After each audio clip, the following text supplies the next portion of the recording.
디도서 3장 3절에서 7절까지 말씀입니다. 우리 한 절씩 교독하시겠습니다.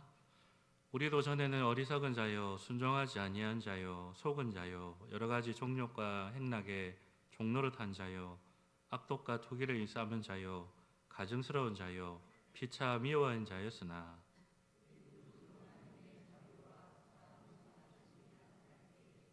우리를 구원하시되 우리가 행한 바 의로운 행위로 말미암지 아니하고 오직 그의 긍휼하심을 따라 중생의 씻음과 성령의 새롭게 하심으로 하셨나니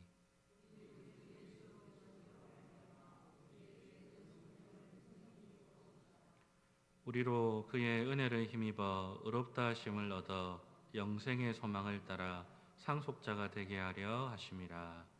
아멘.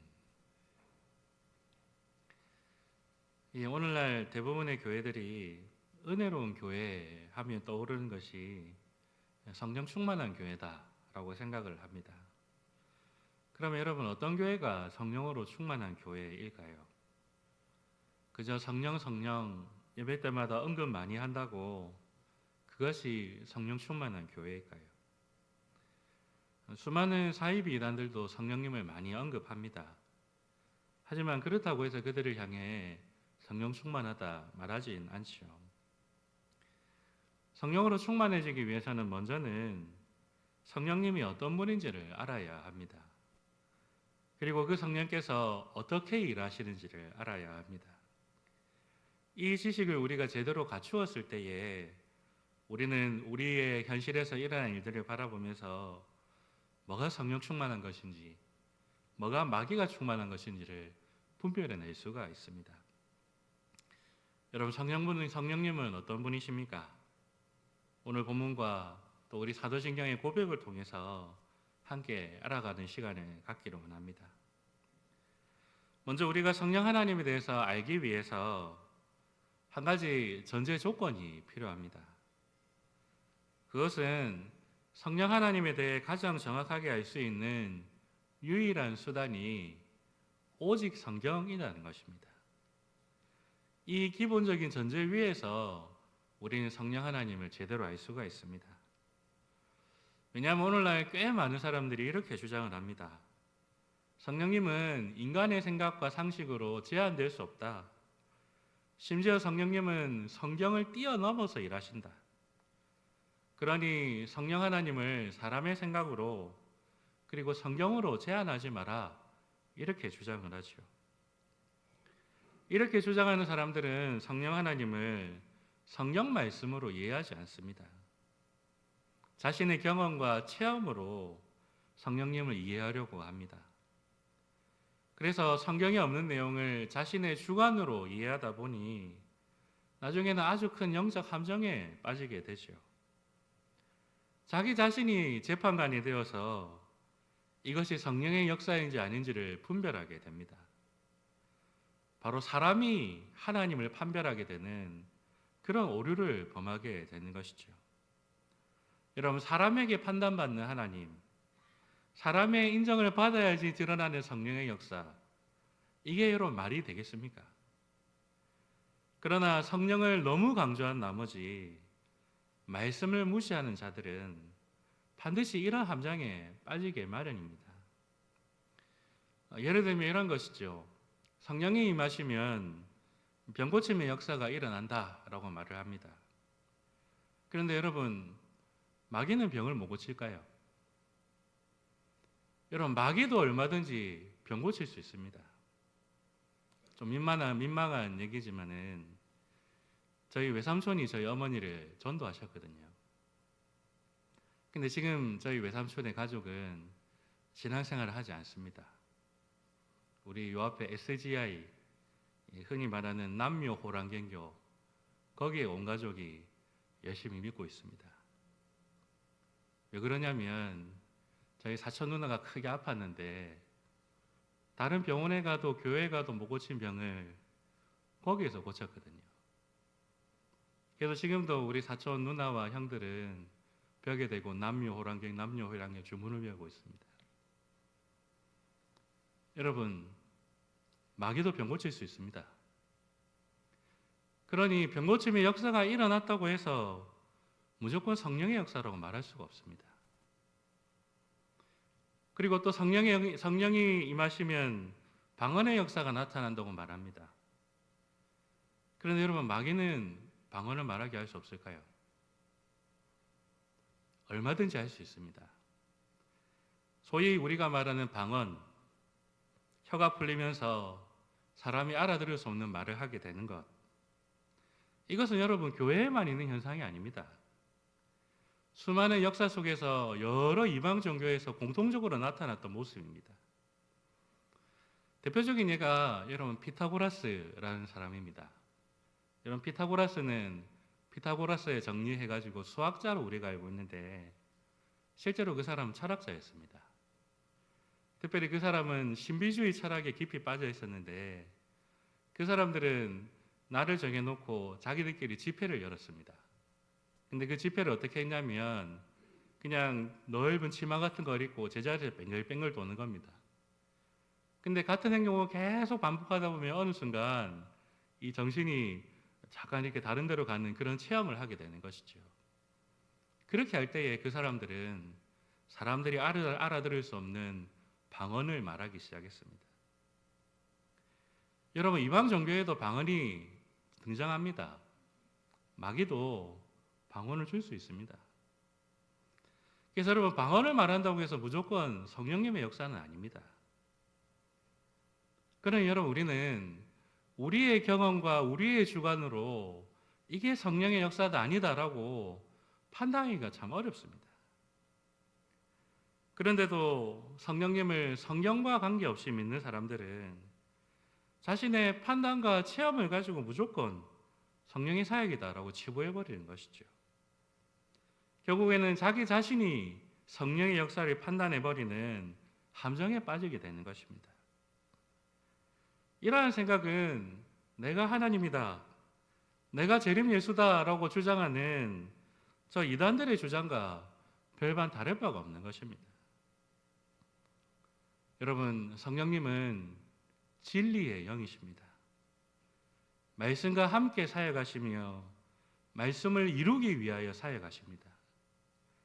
그러므로 여러분, 우리는 하나님의 말씀 안에서 성령님이 어떤 분인지를 이해해야 합니다.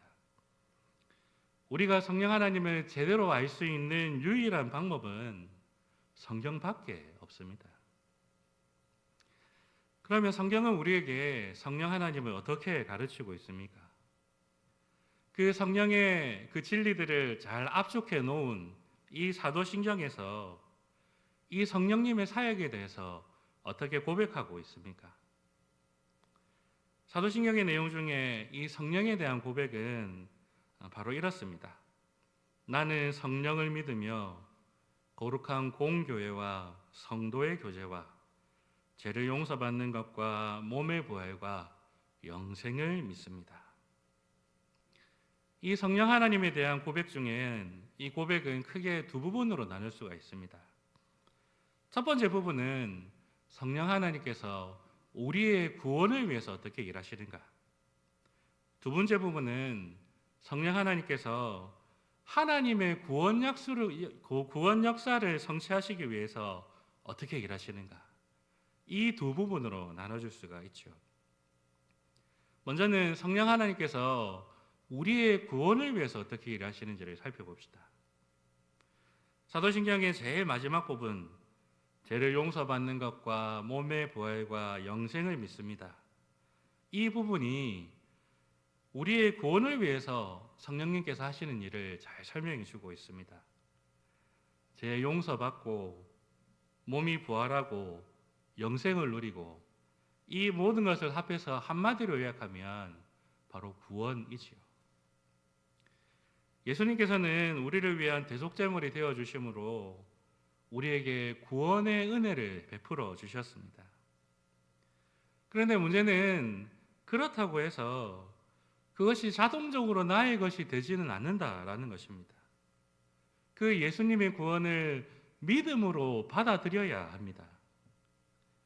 하지만 믿음이 없는 우리는 예수님이 이루어놓으신 그 구원을 나의 것으로 누릴 수가 없는 자들입니다. 마치 어머니가 맛있는 밥과 반찬으로 한 상 맛있게 차려놨는데 그 밥상 앞으로 나아가기 싫어하고 그 밥상 앞에 앉았는데도 딴 생각하고 먹지 않고 있는 그 어리석은 아이와 같은 모습이 죄에 빠져 있는 저와 여러분의 모습이기 때문에 그렇습니다. 그래서 그냥 그 밥상을 구경할 뿐 그 밥상을 나의 것으로 누릴 생각을 하지 않습니다. 바로 이 성령님의 도우심을 받기 이전에 우리의 모습이 이렇습니다.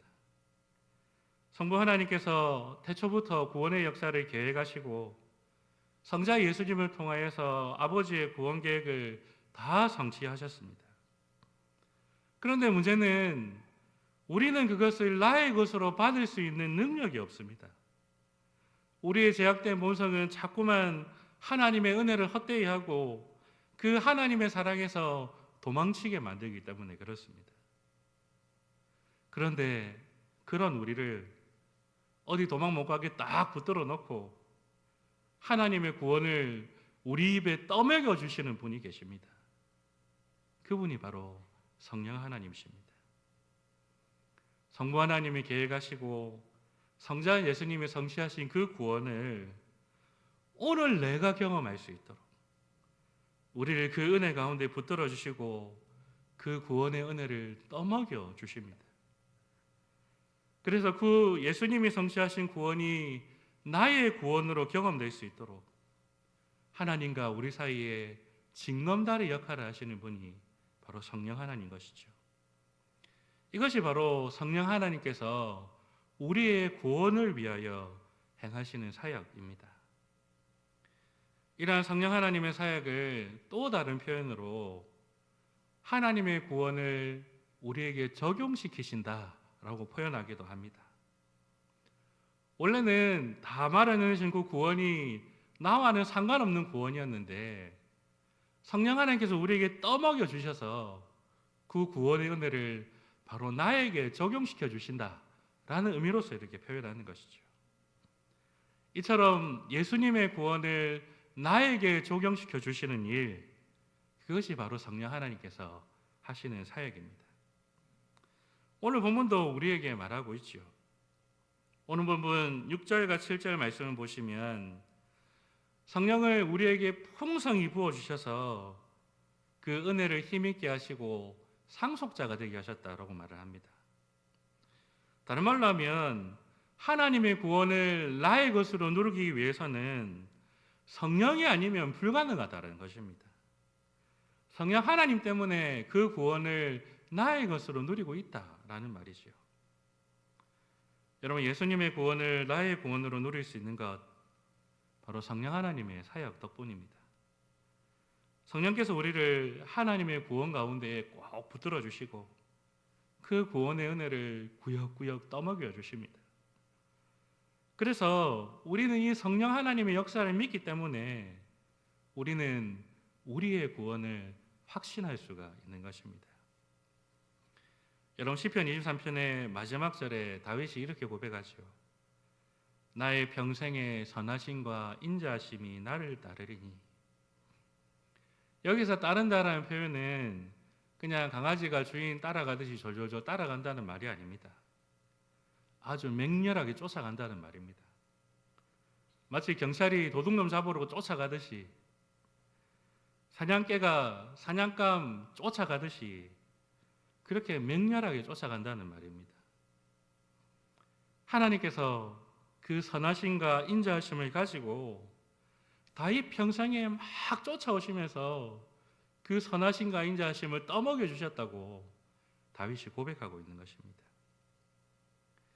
우리는 하나님을 외면하고 때로는 하나님이 부담스러워서 피하려고 해도 하나님은 한순간도 우리를 포기하거나 놓치신 적이 없으십니다. 성부 하나님께서 예수님을 통하여 이루어놓으신 그 구원을 성령 하나님께서 우리를 막 쫓아오시면서 매 순간 그 구원의 은혜를 떠먹여 주셨습니다. 그 성령 하나님의 은혜로 오늘 이 순간까지 우리가 하나님 떠나지 않고 이 은혜의 자리에 머무를 수 있었던 것입니다. 이 구원에서 떠나지 않도록 우리를 붙들어 주시고 날마다 구원의 우리로 은혜로 우리에게 떠먹여 주시는 그 성령 하나님의 은혜에 감사하고 감격하며 찬양하는 저와 여러분 되시기를 바라겠습니다. 성령 하나님이 이처럼 우리의 구원을 위해서 일하십니다. 하지만 성령 하나님께서는 또 다른 큰 범위에서 하나님의 전체 구원 역사를 완성하시기 위해서 또한 일하십니다. 그러면 성령 하나님께서 그 하나님의 구원 역사를 이루기 위해 구체적으로 하시는 일이 무엇일까요? 사도신경에서 이 성령님에 대한 첫 번째 고백이 바로 이것입니다. 나는 성령을 믿으며 거룩한 공교회와 성도의 교제와. 이 부분이 바로 성령 하나님께서 그 하나님의 구원 역사 전체를 성취하시기 위해서 일하시는 방식입니다. 바로 교회를 세우심으로 하나님의 구원 역사를 성취하십니다. 그렇다면 성령 하나님께서는 교회를 어떤 방향으로 세우실까요? 성령 하나님을 세우시는 그 교회의 모습은 어떤 모습일까요? 우리 한글 번역에는 거룩한 공교회라고 번역해 놓았는데 원문에 나와 있는 단어 하나하나를 번역하면 이렇습니다. 하나의 거룩한 공교회. 성령 하나님께서는 교회를 세우시는데 그 교회는 하나의 거룩한 공교회로서 지어져 간다라고 말하고 있는 것입니다. 바로 이 사역을 통하여서 성령 하나님께서는 하나님의 구원 역사를 이루어 가십니다. 그러므로 성령께서 세우시는 교회의 모습은 하나의 거룩한 공교회입니다. 먼저 성령께서 세우시는 교회의 모습은 하나의 교회입니다. 성령님은 예수님께서 세우신 그 하나의 교회, 그 하나의 교회를 세우십니다. 우리의 눈에는 지역마다 시대마다 각각 교회가 저마다 세워진 것처럼 보입니다. 하지만 실제로는 그 모든 교회들이 예수님에게 속한 하나의 교회입니다. 그러므로 교회는 지역과 시대를 넘어서 다 흩어져 있는 것처럼 보이지만은 실제로는 성령께서 하나의 교회로 세워져 왔고 앞으로도 그렇게 세워져 가실 것입니다. 또한 성령 하나님께서 세우시는 교회는 거룩한 교회입니다. 거룩한 말씀의 다스림을 받는 거룩한 공동체, 그것이 바로 성령께서 세우시는 교회입니다. 교회는 하나님의 말씀 위에 세워지는 공동체이고 그 말씀만이 기준되는 공동체입니다. 그래서 세상과는 구별된 공동체이고 거룩한 하나님의 백성 공동체입니다. 그러한 교회가 성령께서 세우신 교회이지요. 사람의 뜻대로 세워지는 교회는 성령의 교회가 아니라 사람의 교회에 불과한 것이죠. 그리고 성령께서 세우시는 교회는 공적인 교회, 공교회입니다. 이 공적이다라는 말은 사적이지 않다라는 말이지요. 교회는 사람들의 생각과 사람들의 의견으로 세워지는 공동체가 아니라 원래 이 교회를 세우셨던 예수님의 뜻과 예수님의 말씀대로 세워지는 공동체입니다. 그래서 지역이 어떻든지 시대가 어떻든지 간에 교회는 변하지 않는 공통의 모습을 갖추고 있어야 합니다. 이것이 바로 공교회, 공적인 교회의 모습인 것이죠. 이러한 교회의 모습이 성령께서 세우시는 하나님의 교회의 모습입니다. 특별히 공적인 교회를 또 다른 표현으로 사도적 교회라고 표현하기도 합니다. 왜냐하면 시대와 지역을 막론하고 변하지 말아야 할 그 원래의 모습을 바로 이 사도들의 복음을 통해 잘 설명해 놓았기 때문에 그렇습니다. 그러므로 공적인 교회, 공교회는 사도적 복음 위에 잘 서 있는 교회입니다.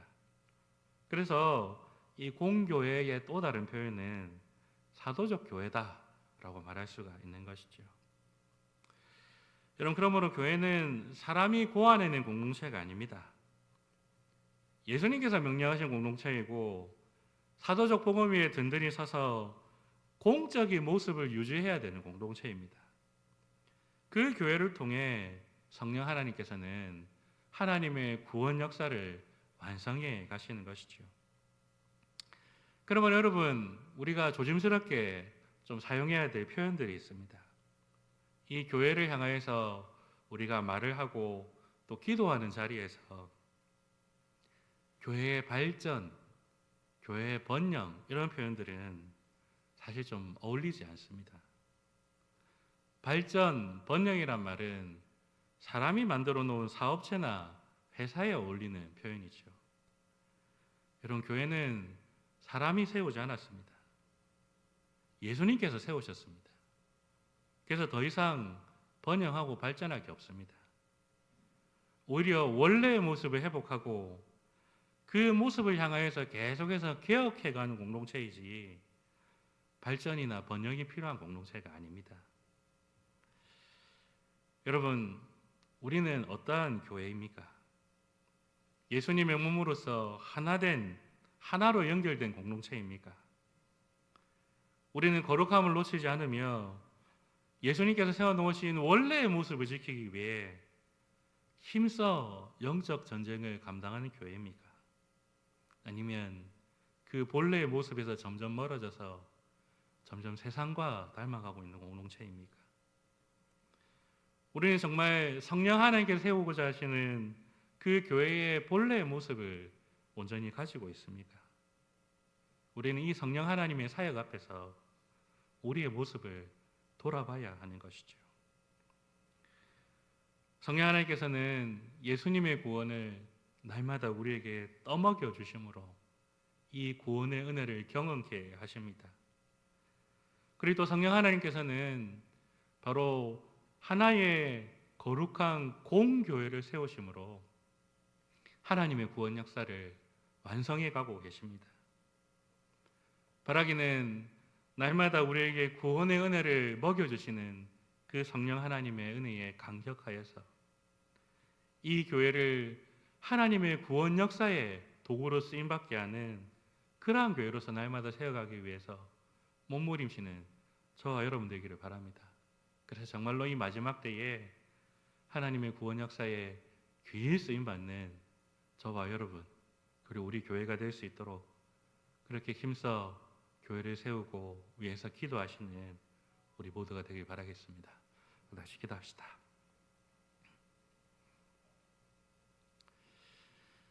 하나님 아버지 감사합니다.